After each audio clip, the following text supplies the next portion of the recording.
ওই বৈঠকের আগেই 6 তারিখ প্রথম প্রহরে রাত 3টা বাজে তখনই কিন্তু ডক্টর মোহাম্মদ ইউনূসকে প্রধান উপদেষ্টা হিসেবে ঘোষণা করে দিয়েছি এবং এটা একটা বৈপ্লবিক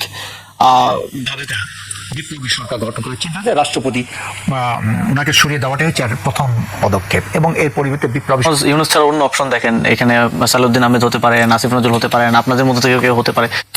আজকে আমাদের অতিথি আসিফ মাহমুদ সজীব ভুঁইয়া, তাকে সবাই আপনারা চেনেন। তিনি জাতীয় নাগরিক পার্টি এনসিপির মুখপাত্র এবং সাবেক অন্তর্বর্তী সরকারের উপদেষ্টা। আসিফ, আপনাকে স্বাগত জানাচ্ছি আজকে। ধন্যবাদ। নানা কারণেই আসিফ মাহমুদ সজীব ভুঁইয়া বিভিন্ন কারণেই গুরুত্বপূর্ণ আলোচিত, তবে একটি বিশেষ কারণে আজকে আমরা তাকে আমন্ত্রণ করেছি। শিরোনামটা দেখলেই আপনারা হয়তোবা বুঝতে পারবেন। ডক্টর ইউনূসকে কি বাদ দিতে চেয়েছিলেন সেনাপ্রধান? এই প্রশ্ন কেন উঠল? আমরা সাম্প্রতিক সময়ে অন্তর্বর্তী সরকার উপদেষ্টা ডক্টর আসিফ নজরুল একটি সাক্ষাৎকার দেখেছি। আমরা সাক্ষাৎকারটার শিরোনামটা একটু দেখব, তারপরে বিষয়গুলো। ডক্টর ইউনূসকে বাদ দিয়ে অন্য কাউকে প্রধান উপদেষ্টা করার চেষ্টা হয়েছিল, এটি ডক্টর আসিফ নজরুল সরাসরি বলছেন। আমি আপনার কাছে প্রশ্নে যাব, তার আগে একটু কোট করছি। আজকে আমি চাই আপনি একটু ইতিহাসের অংশ হিসেবে উদারভাবে বলবেন আমাদেরকে। সেটি হচ্ছে, অনেক ঘটনা আছে। তার আগে 6 তারিখে বঙ্গভবনের সেনাপ্রধান আপনাদের সঙ্গে ওয়াকারুজ্জামান একটি দীর্ঘ বৈঠক করেছেন শেষ পর্যায়ে প্রধান উপদেষ্টা নিয়ে। আসিফ নজরুল বলছেন যে সেনাপ্রধানের পারপাসটি ছিল ইউনূস স্যারকে বাদ দিয়ে অন্য কাউকে সরকার প্রধান করা, কিন্তু আপনারা তাকে কনভিন্স করেছেন। এর আগেও প্রফেসর আসিফ নজরুলের সঙ্গে যখন ডক্টর সেনাপ্রধানের কথা হয়েছে তখনও তিনি একই কথা বলেছেন। তিনি মামলার কথা বলেছেন, অন্যান্য বিষয়ে কথা বলেছেন, সেগুলো আমরা নাই গেলাম। এবং যখন আপনারা এসে বললেন যে সেনাপ্রধান রাজি হয়েছেন প্রফেসর মোহাম্মদ ইউনূসকে অন্তর্বর্তী সরকারের প্রধান করায়, তখন আপনাদেরকে তিনি জড়িয়ে ধরেছিলেন। আমার জড়িয়ে ধরার প্রশ্ন না, আপনার কাছে প্রশ্ন। আপনাদের সঙ্গে দীর্ঘ বৈঠক হয়েছে, আসিফ নজরুল যা বলছেন 4-5 ঘন্টা। কি বৈঠক হয়েছিল একটু উদারভাবে শুনতে চাই। আজকে প্রবলেমটা কি হয়েছিল? সেদিন সকালে প্রথম আমার সেনাপ্রধান ওয়াকারুজ্জামান সাহেবের সাথে কথা হয় 6 আগস্ট সকালে। তো আমাকে প্রথমে বলা হয় যে আমাকে প্রথমে একজন সেনা কর্মকর্তা ফোন করেন। তিনি সম্ভবত ব্রিগেডিয়ার জেনারেল পদমর্যাদা ছিলেন। তিনি সেনাপ্রধানের পিএস অথবা এরকম কোনো দায়িত্বে হবেন। তো তিনি বললেন যে সেনাপ্রধান আপনাদের সাথে কথা বলতে চান। তো আমি বললাম ঠিক আছে। তারপরে তিনি ফোন দিলেন এবং আমি কথা বললাম। তিনি খুব উদ্বিগ্ন কণ্ঠে বলছিলেন যে দেশের আইন শৃঙ্খলা পরিস্থিতি কন্ট্রোল করা এককভাবে সেনাবাহিনীর পক্ষে সম্ভব হচ্ছে না। আমার 70,000 ট্রুপস ফিল্ডে, তারা খুবই এক্সস্টেড এবং তারা এটা ম্যানেজ করতে পারছে না। এবং কোথাও কোনো পুলিশ নাই, অন্য কোনো প্যারামিলিটারি বা অন্য কোনো আইন শৃঙ্খলা রক্ষাকারী ফোর্স নাই। তো অবশ্যই আমাদেরকে এখন একটা ওয়ে আউট দেখতে হবে, দেশের ভবিষ্যৎ নিয়ে বসতে হবে। আপনারা আসেন, আমরা বসি। তো আমি বললাম ঠিক আছে। বসার বিষয়ে আমি আমার ফেলো অন্যান্য সমন্বয়ক যারা আছেন, যারা সহযোদ্ধা ছিলেন, তাদের সাথে কথা বলে জানাচ্ছি। তো ওনারা বললেন যে ক্যান্টনমেন্টে বসার বিষয়। তো আমরা ক্যান্টনমেন্টে বসার ক্ষেত্রে রাজি ছিলাম না। আগের দিন পলিটিক্যাল পার্টিগুলো ক্যান্টনমেন্টে গিয়েছে, এটা আমাদের পছন্দ হয়নি। আমাদের মনে হয়েছে এটা গণতান্ত্রিক ধারাবাহিকতাকে হুমকির মুখে ফেলতে পারে। তো আমরা তখন প্রস্তাব করেছি যে আমরা ঢাকা বিশ্ববিদ্যালয়ে বসতে চাই। তো সেটাও ওনারা রাজি হলেন না। ওনারা পরে প্রস্তাব করলেন বঙ্গভবনে বসা যায় কিনা। তো তখন আমরা শর্ত দিয়েছিলাম যে সংসদ ভেঙে দিতে হবে। যদি বসতে হয় আমি কেবল একটা জায়গায় আসতে, তাহলে অবশ্যই সংসদ, তখন পর্যন্ত কিন্তু সংসদ বহাল ছিল। তো এবং আমরা আলটিমেটামও জানাই 3 ঘন্টার মধ্যে ভেঙে দিতে হবে এবং যথারীতি রাষ্ট্রপতি সংসদ ভেঙে দেন। তো কথা অনুযায়ী পরবর্তীতে আমরা সন্ধ্যাবেলা সমন্বয়কদের মধ্য থেকে 12 জন ছিলেন, আমাদের শিক্ষকদের মধ্য থেকে ডক্টর আসিফ নজরুল ছিলেন, তারপরে আমাদের তানজিমউদ্দিন স্যার ছিলেন। এই 14 থেকে 15 জনের একটা টিম আমরা বঙ্গভবনে যাই এবং বঙ্গভবনে বৈঠকটা শুরু হয়। এটা সম্ভবত 5টা কি 6টা নাগাদ। বৈঠকে সবাই ছিল না। বৈঠকে আমি, নাহিদ ইসলাম, মাহফুজ আলম এবং নাসিরউদ্দিন পাটোয়ারি, আমরা 4 জন উপস্থিত ছিলাম আমাদের পক্ষ থেকে, এবং বাকিরা বাইরে ওয়েটিং এ ছিল। এবং ওনাদের পক্ষ থেকে সেনাপ্রধান, নৌবাহিনী প্রধান, বিমান বাহিনী প্রধান এবং তাদের সাথে কিউএমজি সহ গুরুত্বপূর্ণ কয়েকজন সেনা কর্মকর্তা ছিলেন। রাষ্ট্রপতি পুরো বৈঠকে ছিলেন না, তিনি শেষে এসেছিলেন একদম উপসংহারের সময়। তো বৈঠকে মূল কন্টেন্টই আমরা সরকারের ধরন কি হবে এই বিষয়গুলো নিয়ে আলাপ করছিলাম। আমরা আমাদের এই আগ্রহের কথা জানিয়েছি যে আমাদের শপথটা ইয়াতে হতে হবে, শহীদ মিনার হতে হবে। কিন্তু ওনাদের আগ্রহের বিষয়টা বরাবরই ছিল প্রধান উপদেষ্টা কে হবে। কিন্তু আমাদের জায়গা থেকে আমরা কিন্তু আপনারা জানেন যে ওই বৈঠকের আগেই 6 তারিখ প্রথম প্রহরে রাত 3টা বাজে তখনই কিন্তু ডক্টর মোহাম্মদ ইউনূসকে প্রধান উপদেষ্টা হিসেবে ঘোষণা করে দিয়েছি এবং এটা একটা বৈপ্লবিক ভাবে ঘোষণা করা হয়েছে। এটা কোনো শপথ কিংবা কোনো আইনি বাধ্যবাধকতার মধ্যে দিয়ে কিন্তু ঘোষণা করা হয় নাই বা সাংবিধানিক উপায় করা হয় নাই। তো আমাদের জায়গা থেকে ওইটা নন নেগোশিয়েবল একটা জায়গা ছিল। বাট ওনারা বারবারই এই বিষয়টাতেই ডিসকাস করতে চান এবং ওনারা কয়েকটা যুক্তি দেন। বিশেষ করে ডক্টর মোহাম্মদ ইউনূস তখন কনভিক্টেড আসামি, ওনার 4 মাসের কিংবা 6 মাসের একটা সাজা ছিল। এবং আরেকটা যুক্তি দেন যে দেশের 30 থেকে 35% ভোটার তো আওয়ামী লীগের, আওয়ামী লীগ সমর্থক। তো এত বড় একটা জনগোষ্ঠী যারা ডক্টর মোহাম্মদ ইউনূসকে পছন্দ করেন না, এমন একজন ব্যক্তিকে আমরা তো প্রধান উপদেষ্টা এমন কাউকে বানাতে চাই যাকে সবাই পছন্দ করে, কিন্তু তাকে তো একটা অংশ পছন্দ করে না। তো আমরা প্রথম বক্তব্যের ক্ষেত্রে আমরা আমাদের অবস্থান জানিয়েছি যে এই যেই মামলায় উনি আসলে ওনাকে আসলে সাজা দেওয়া হয়েছে সেটা তো একটা রাজনৈতিকভাবে উদ্দেশ্য প্রণোদিত মামলা, এটা স্পষ্ট। শেখ হাসিনা বলেছে না খালেদা জিয়া এবং ডক্টর মোহাম্মদ ইউনূসকে পদ্মা থেকে টুপ করে নিচে ফেলে দিবে, এটা খুবই স্পষ্টভাবে বোঝা যায় রাজনৈতিক উদ্দেশ্য প্রণোদিত, এটা বিবেচ্য না। এবং দ্বিতীয়ত ওনারা যে যুক্তিটা দেন যে আওয়ামী লীগের সমর্থক, তো তখন আমরা বলেছি যে এই গণঅভ্যুত্থানের পরে আওয়ামী লীগ কি চাইলো না চাইলো বা তাদের ফেলোরা কি চাইলো না চাইলো, এটা এখন আর বিবেচ্য বিষয় না বা এটা এখন আর প্রাসঙ্গিক না। তো এই বিষয়ের উপর ডিপেন্ড করে আমরা আমাদের কোনো ডিসিশনকে প্রভাবিত হতে দিব না। তো এটা নিয়ে দীর্ঘ আলোচনা হয়েছে, বিভিন্ন ধরনের যুক্তিতর্ক হয়েছে, আমাদের দিক থেকে আমরা এক্সপ্লেনেশন দিয়েছি এবং আমরা খুবই রিজেক্ট ছিলাম যে অলরেডি আমরা অ্যানাউন্স করে দিয়েছি। আপনাদের মূল আলোচনাটা কি করছিলেন? সেনাপ্রধান ওয়াকারুজ্জামান সেনাপ্রধান করছিলেন, ওনাকে অ্যাসিস্ট করছিলেন আরো নৌবাহিনী প্রধান, বিমান বাহিনী কিছু প্রধান। যুক্তি শুনি, দীর্ঘ আলোচনায় তো অনেক কথাই হয়েছে। এই যে মূলত এই আওয়ামী লীগের সমর্থকদের বিষয়টা এবং হচ্ছে উনি একজন সাজাপ্রাপ্ত আসামি এই বিষয়টা, এবং আরো নানা ধরনের বিতর্ক বিষয়, জনমনে বিতর্ক আছে, সুদ, তারপর হচ্ছে আমেরিকা, এই বিষয়গুলো আকারে ইঙ্গিতে বলার চেষ্টা করা হয় খুব স্পষ্টভাবে। ওই দুইটা জিনিসকে আসলে করা হয় এবং এটা নিয়ে যুক্তি পাল্টা যুক্তি প্রায় 4 ঘন্টার বৈঠকে আমার ধারণা 3.5 ঘন্টাই এটা নিয়ে আলোচনা, 80% টাইম এটা নিয়ে আলোচনা হয়েছে। এবং ওনারা বলেছেন যে আপনারা অন্য কাউকে দেখেন, ওনারা ফর ইনস্ট্যান্স ওনারা বলেছেন সালাউদ্দিন আহমেদ হতে পারে, ডক্টর আসিফ নজরুল হতে পারেন, এনিওয়ান এলস। আমাদের ওটা নিয়ে কয়জনের নাম বলেছিলেন একটু মনে? এই দুজনের নামই আমার যত বলেছিলেন, সালাউদ্দিন আহমেদ যিনি অর্থ উপদেষ্টা ছিলেন, ডক্টর আসিফ নজরুল, এই দুজনের নাম বলেছেন। সেনাপ্রধানের প্রস্তাব ছিল এরকম। হ্যাঁ, উনি বলেছিলেন এই দুজনের একজন হতে পারে অথবা অন্য কেউ হতে পারে, ডক্টর মোহাম্মদ ইউনূস না। মানে ওই জায়গাটা ওনারা খুব রিজিড। তো আমরা একটা পর্যায়ে প্রায় আমাদের জায়গা থেকে জানি যে এটা ছাড়া আমাদের কোনো সেকেন্ড কোনো অপশন নেই, যদি আপনারা রাজি না হন তাহলে কিছু করেন, আমরা আমাদের মতো করে, আমরা তো অলরেডি ওনাকে ঘোষণা করে দিচ্ছি, আমরা আমাদের মতো করে এটা ক্লেম করে নিব। তো তারপরে শেষ পর্যন্ত অনেকটা মানে মাঝখানে বিরতি ছিল কিছুক্ষণের, এবং ওনারা সম্ভবত বিরতির সময় ওনারা রাষ্ট্রপতির সাথেও কনসাল্ট করেছেন অথবা অন্য কোথাও কথা বলে থাকতে পারেন। তো একদম শেষে এসে যখন দেখলেন যে আমরা একেবারে নাচবান্ধা এবং এটা ছাড়া আলোচনা কোনো দিকে এগোচ্ছে না, তখন উনি একটা কথা বললেন যে আব্বুকে পাথর চাপা দিয়ে এটা আমি মেনে নিচ্ছি। তো এবং সেটার পরেই অন্যান্য আর কিছু বিষয় নিয়ে আলোচনা হয় যে অন্যান্য উপদেষ্টা কারা থাকতে পারে। তো আমরা বলি যে আমরা রাজনৈতিক দলগুলো সহ বাকিদের সাথে কথা বলে আপনাদেরকে জানাবো যে উপদেষ্টা পরিষদের একটা সম্ভাব্য তালিকা আপনাদেরকে আমরা প্রোভাইড করবো, আপনাদেরকে দেখাবো। এবং ওনারা বললেন যে ওনাদেরও কিছু সাজেশন আছে, তো আমি বললাম সেগুলো আমাদেরকে দেন, আমরা রাজনৈতিক দলগুলোর সাথে কথা বলে সেগুলো ভেরিফাই করে নিব এবং ডক্টর মোহাম্মদ ইউনূসের সাথেও কথা বলবো। তো সেখানে মিটিং শেষ হয় এবং রাষ্ট্রপতি আসেন।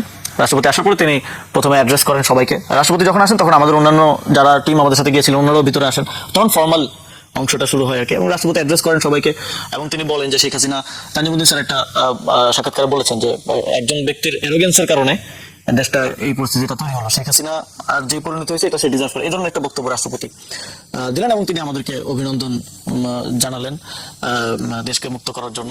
এবং পরবর্তী সিদ্ধান্ত হলো যে তিনি এই মিটিং এর পরে প্রেসের কাছে ডক্টর মোহাম্মদ ইউনূস যে প্রথম উপদেষ্টা হবেন এটা তিনি ঘোষণা করবেন এবং যথারীতি তিনি ঘোষণা করলেন। আমরা সেখান থেকে কি ঘোষণা করলেন? রাষ্ট্রপতি নিজেই ঘোষণা করেন। ঘোষণা করলেন জি। এখন মানে তার ইন্টারভিউর ওই যে ডক্টর আসিফ নজরুল, তার ব্যাপারে তো বাজারে কথা আছে যে তিনি নিজেও হতে চেয়েছিলেন প্রধান উপদেষ্টা, এটা কিন্তু অনেকে বলছেন। তো আপনার কি মনে হয় আসিফ নজরুলের ভেতরে কি কখনো এই প্রবণতা দেখেছেন আপনাদের আকার ইঙ্গিতে? আমার জানা মতে 6 আগস্ট সন্ধ্যায় তো আমাদের মিটিংটা হয়, আমার জানা মতে এর আগে সেনাপ্রধান ওয়াকারুজ্জামানের সাথে ওই যে রাজনৈতিক দলগুলোর সাথে বৈঠকে ডক্টর আসিফ নজরুল ছিলেন, এবং এর পরের দিনও আমাদের মিটিং এর আগেও সম্ভবত ওনার সাথে একটা, আমি শিওর না, যে আলোচনা হ্যাঁ হয়েছে, ঠিক আছে। তো তাহলে কিন্তু আমার ব্যক্তিগতভাবে কখনো মনে হয় নাই ওই সময়টাতে তো আমরাই মূল স্টিয়ারিং এর একটা জায়গায় ছিলাম। তো ওনার যদি আগ্রহ থাকতো উনি তো আমাদেরকে বলতেন বা আকারে ইঙ্গিতে বোঝানোর হয়তো চেষ্টা করতেন, বাট আমার কখনোই মনে হয় না উনি এরকম কিছু আকারে ইঙ্গিতে বা সরাসরি আমাকে বা আমাদেরকে বলেন নাই। বাট এখানে যখন এই আলাপগুলো চলছিল প্রথম দিকে, আমি যখন ওনাকে জানালাম 5 আগস্ট রাত 11টার দিকে আমরা ঢাকা ইউনিভার্সিটিতে এসে আলোচনা করছিলাম, সারা দেশে ভায়োলেন্স বন্ধ করার জন্য আহ্বান জানাচ্ছিলাম, ভিডিও বার্তা দিচ্ছিলাম, তখন তিনি আসলেন এবং তার থেকে আমরা শুনলাম যে ক্যান্টনমেন্টের মিটিংয়ে কি আলোচনা হয়েছে। তো তিনি বললেন, তো তাকে যখন আমি তখন বললাম যে ডক্টর মোহাম্মদ ইউনূস রাজি হয়েছেন, তখন তিনি অনেকটা অবাক হলেন যে মানে তিনি আশা করেন নাই যে রাজি হবেন। এবং একই এক্সপিরিয়েন্স আমার ডক্টর আলী রিয়াজ স্যার, ওনাকেও আমি যখন প্রথমে বলেছিলাম যে আমরা ডক্টর মোহাম্মদ ইউনূসকে চাই, তখন তিনিও বলেছেন যে ডক্টর মোহাম্মদ ইউনূস রাজি হবেন না। এবং ওনারা মোটামুটি শক হয়েছেন যখন শুনেছেন যে রাজি হয়েছেন, তখন উনি বলেছেন যে তোমরা রাজি করতে মানে পেরেছো। মানে একটু আপনাকে ইন্টারাপ্ট করি, ডক্টর মোহাম্মদ ইউনূস রাজি হয়েছে, হয়তো ওনাদের ধারণা ছিল হবেন না, তো তাতে রাজি আপনারা করতে পেরেছেন, এটা তো আমরা জানি প্রক্রিয়াটা, আপনারা কথা বলেছেন, তো তাতে আনন্দিত না হয়ে শক্ট হলেন কেন? এই ডক্টর আসিফ নজরুল এবং আলী রিয়াজ। আমি ডক্টর মোহাম্মদ ইউনূসের বিষয়ে তার যারা কলিগ বা তার সাথে কাজ করার অভিজ্ঞতা যাদের আছে, ডক্টর আসিফ নজরুল আছে, আলী রিয়াজ স্যারের আছে, বদির আলম মজুমদার স্যারের আছে, তো ওনাদের সাথে যখন আমার যতবারই কথা হয়েছে ওনারা কেউই আসলে এটা নিয়ে সার্টেন ছিলেন না যে তিনি রাজি হবেন। ওনারা কনফিডেন্সের সাথে বলছিলেন যে তিনি রাজি হবেন না। এবং এর আগেও আরো যাদের সাথে কথা হয়েছে যারা ডক্টর মোহাম্মদ ইউনূসকে ব্যক্তিগতভাবে চেনেন, তো তাদের একটা এক্সপিরিয়েন্স হয়ে হচ্ছে সম্ভবত 2007 সালের সময়কার ঘটনায় ডক্টর মোহাম্মদ ইউনূস রাজি হন নাই। তো তারা কোনোভাবেই, তো তারা যখন জানতে পেরেছেন, আর ডক্টর মোহাম্মদ আলী রিয়াজও কিছুটা শক দিয়ে হয়েছেন যে তিনি রাজি হয়েছেন, এবং আমাকে জিজ্ঞেস করেছেন যে কিভাবে রাজি করলেন। তো ডক্টর মোহাম্মদ ইউনূসকেও আমাদের অনেকটা ইমোশনালি বলতে হয়েছে যে দেশে এত মানুষ জীবন দিচ্ছে, আপনারও তো দায়িত্ব আছে। এবং তিনি তখন পরবর্তীতে আরো বিচার ইমপ্রেশন কি ছিল আপনার আসিফ নজরুল এবং আলী রিয়াজের? দুজনেই মোটামুটি একটু মানে শখ হয়েছেন, ওরা আশা করেন নাই যে সম্ভবত রাজি হবেন। তো আমার মনে হয়েছে যে ডক্টর মোহাম্মদ ইউনূসের সাথে পরিচিত যারা আছেন, ইভেন অনেক টিমের সাথে যাদের মাধ্যমে আমার যোগাযোগটা হচ্ছিল, অনেক টিমে একজন আছেন মঈন। ডক্টর মোহাম্মদ ইউনূসকে তো রাজি করিয়ে ফেলেছেন, যদি রাজি না হতেন তাহলে আপনাদের অপশনে কি আলী রিয়াজ অথবা ডক্টর আসিফ নজরুল থাকতেন? অবশ্যই আমাদেরকে সেকেন্ড অপশন তো মানে ভাবতে হতো। সেই সেকেন্ড অপশন কি ছিল আপনাদের কাছে? আমাদের কাছে ছিল না অ্যাকচুয়ালি, কখন ছিল? আমাদের কাছে অ্যাকচুয়ালি এটা ছিল না বলেই খুব ডেসপারেটলি আমরা ডক্টর মোহাম্মদ ইউনূস, কারণ দেখেন ওই সময় দেশের যেই ইকোনমিক ক্রাইসিস, তারপরে দেশের যেই ডিপ্লোম্যাটিক ক্রাইসিস, কারণ ভারত তো এই পরিবর্তনটাকে সহজভাবে নিচ্ছিল না, দেশের ইন্টারনাল যেই অনৈক্যের সম্ভাবনা, সবকিছুতে আমাদের মনে হয়েছে ব্যক্তিত্বের জায়গা থেকে এবং কমিউনিকেশনের জায়গা থেকে, শ্রদ্ধার জায়গা থেকে, অবশ্যই বিএনপি জামাত সবার কাছে তিনি শ্রদ্ধেয় ব্যক্তিত্ব ছিলেন, তাকে ছাড়া অন্য কাউকে দিয়ে ক্রাইসিসগুলো আমরা মোকাবিলা করার বিষয়ে আমরা কনফিডেন্ট ছিলাম না। প্রফেসর ইউনূসের সাথে প্রথম কার কথা হয় আপনাদের মধ্যে? আমারই যোগাযোগ হয়। কিভাবে একটু সংক্ষেপে বলেন। আমি যখন ডিবি থেকে ছাড়া পাই 1 আগস্ট, ছাড়া পাওয়ার পরেই আমরা তো মোটামুটি সার্টেন যে এক দফার ঘোষণা দিব, সেখানে পতন করতেই হবে, এটা এখান থেকে আর গো ব্যাক নাই, ওয়ে ব্যাক নাই। তো তখনই পরবর্তীতে কি হবে এটাও আমাদেরকে ভাবতে হচ্ছিল একই সাথে। তো তখন জাস্ট এই অফার করার জন্য না, শুধু আন্দোলনের প্রতি তার সমর্থন আছে কিনা এই বিষয়টাও বা সমর্থন বা সহযোগিতার জন্য আমরা বিভিন্ন সিভিল সোসাইটি পার্সোনালদের সাথে যোগাযোগ করা শুরু করি। তো তখন বদির আলম মজুমদার স্যার, আলী রিয়াজ স্যার সহ আর অনেকের সাথে আমি যোগাযোগ করি, এবং এই ওনাদের সাথে কানেকশন করে দেওয়ার ক্ষেত্রেও অনেকে আসলে ভূমিকা পালন করেন, ওনাদের নাম্বার কালেক্ট করে দেওয়া এই বিষয়গুলো। তো তখন ওনাদের সাথেই আমি কথা বলি কথা প্রসঙ্গে যে যদি পতনটা ঘটে তারপরে কি, কে দেশের দায়িত্বটা নিবে। তো তখন ওনাদেরকে আমি বলি যে ডক্টর মোহাম্মদ ইউনূসকে নিবেন কিনা, যেহেতু আপনারা চেনেন, ওনাদের সাথে তো একটা কাজের অভিজ্ঞতা আছে, ওয়ার্কিং রিলেশনশিপ আছে। তো ওনারা বলেন যে না, দায়িত্ব নিবে না, ওনারা একেবারে খুব ক্লিয়ারলি বলেন। তো তারপর আমি বলি যে ঠিক আছে, কাকে বলছিলেন আপনি দায়িত্ব নেওয়ার ক্ষেত্রে? বদির আলম মজুমদার স্যার, আলী রিয়াজ স্যারকে বলেছিলাম যে ডক্টর মোহাম্মদ ইউনূস দায়িত্ব নিবেন কিনা। ওনারাও আমাকে জিজ্ঞেস করছিলেন যে কিভাবে ওনার আন্দোলনে আমাদেরকে সহযোগিতা করতে পারেন স্ট্র্যাটেজিক্যালি। তো পরে আমি বললাম ঠিক আছে, দায়িত্ব না নিলেও আমি একটু যোগাযোগ করি। আমাকে কন্ট্যাক্ট নাম্বার ওনারা আমাকে দিলেন, ডক্টর মোহাম্মদ ইউনূসের একজন সহযোগী মঈন ভাই, ওনার কন্ট্যাক্ট নাম্বার দিলেন, ওনার সাথে যোগাযোগ করলাম। আমি শুনলাম যে ডক্টর মোহাম্মদ ইউনূস অসুস্থ কিছুটা, তো আমি যোগাযোগ করার চেষ্টা করেছি। এটা জানতে পেরে তিনি একটা টেক্সটে আমাদেরকে একটা বার্তা দিলেন, এবং তিনি সেখানে গণঅভ্যুত্থানের প্রতি, আন্দোলনের প্রতি ওনার সমর্থন এবং সহযোগিতার কথা এবং আমাদেরকে সাহস দেওয়ার মতো একটা বার্তা দিলেন। ওনার সাথে 3 তারিখ আমার খুবই স্লাইটলি কথা হয়েছিল কিছুটা, এবং তখনও মানে ওনাকে প্রধান উপদেষ্টা আমরা করতে চাই বা অভ্যুত্থান সফল হলে উনি দায়িত্ব নিতে হবে, খুব ক্লিয়ারলি ওনাকে না বললেও আকার ইঙ্গিতে আমি বলেছি, কারণ তখন তো আমরা জানি না যে পতন হবে কি হবে না। এবং তিনি তখন খুব ক্লিয়ারলি আসলে রাজি হন নাই আর কি। তিনি বললেন যে তোমরা অন্য কাউকে দেখো, প্রয়োজনে আমিও সাজেস্ট করতে পারি, বাট আমি এই ধরনের, আমাকে এর আগে বলা হয়েছিল আমি এই ধরনের দায়িত্ব নিতে আসলে আগ্রহী না। তারপর বললাম যে আপনি বিবেচনা করেন, বাট আমাদের দিক থেকে আমরা আসলে দেখতেছি না সেভাবে আর কাউকে। এরপরে ওনার টিমের সাথে কন্টিনিউয়াস আমার আলাপ হচ্ছিল, বাট ওনার সাথে আবার কথা হয় 5 আগস্ট, যখন শেখ হাসিনা আসলে পালিয়ে যায়। 5 আগস্ট সন্ধ্যায় ওনার সাথে আমরা চ্যানেল 24 অফিসে ছিলাম, সেখানে নাহিদ ইসলাম এবং আমি একসাথে ওনার সাথে কথা বলি। উনি তখনও আসলে খুব একটা রাজি হচ্ছেন না আর কি, এরকম অবস্থা। বাট তখন তিনি বললেন যে ঠিক আছে, আমি ওনাকে তখনই আমরা বলি যে আপনারও তো একটা দায়িত্ব আছে এই সময় ইয়া করার। তারপর উনি বললেন যে আলোচনার সাপেক্ষে আমি তাহলে আসতে পারি। তো উনি বললেন তোমাদের সাথে বিস্তারিত আলাপ করতে হবে, এটা ওইভাবে বাইরে প্রচার করতে উনি নিষেধ করলেন সন্ধ্যায়। তো তখনও আমরা 100% সার্টেন না আর কি। তারপরে আবার ওনার সাথে এই মাঝখানে আমরা তারেক রহমানের সাথে বৈঠক করলাম। ডক্টর মোহাম্মদ ইউনূসকে এর আগে বলা হয়েছিল জাতীয় সরকার হবে, কিন্তু তারেক রহমানের সাথে বৈঠকে তারেক রহমান বর্তমান প্রধানমন্ত্রী, তিনি বললেন যে ওনারা জাতীয় সরকার আসতে আগ্রহী না। তো এটা পরিবর্তিত পরিস্থিতি, এটা আমি আবার ডক্টর মোহাম্মদ ইউনূসকে টেক্সট করে জানালাম। ওনার সাথে আবার রাতে আমাদের অনুভব হচ্ছিল যে ওনার নামটা ঘোষণা করে দেওয়াটা প্রয়োজন। কারণ হচ্ছে দেশে যে বিশৃঙ্খলা এবং যে স্যাবোটেজ বিভিন্ন জায়গা থেকে চলছে এবং আইন শৃঙ্খলা, কেউ কনফিডেন্স পাচ্ছে না। কনফিডেন্সের জন্য হলো ভবিষ্যতে কি হবে এটা বলা প্রয়োজন। তখন ওনাকে বললাম যে স্যার আমাদের কিন্তু অ্যানাউন্স করতে হবে। তো তখন উনি ওই যে বিস্তারিত যে আলাপ আলোচনা উনি করতে চেয়েছিলেন, সেই আলাপ আলোচনা হয় আমাদের মধ্যে প্রায় 1 ঘন্টার মতো কনফারেন্সে নাহিদ ইসলাম, আমি এবং ডক্টর মোহাম্মদ ইউনূস আমরা কথা বলি। তো তিনি কয়েকটা বিষয়ে নিশ্চয়তা বা কি কয়েকটা বিষয় তিনি জানতে চান যে এই সরকারটাকে আবারও 11-র মতো আর্মি ব্যাক গভর্নমেন্ট হবে কিনা, উনি স্বাধীনভাবে কাজ করতে পারবেন কিনা, এবং আমাদের কতটুকু সহযোগিতা এই সরকারের প্রতি থাকবে। সবকিছু উনি একটু বোঝার চেষ্টা করছিলেন। বিশেষ করে এই সরকারটার অথরিটি কার কাছে থাকবে এটা নিয়ে ওনার কনসার্ন ছিল, যতটুকু আমি বুঝতে পেরেছি। যে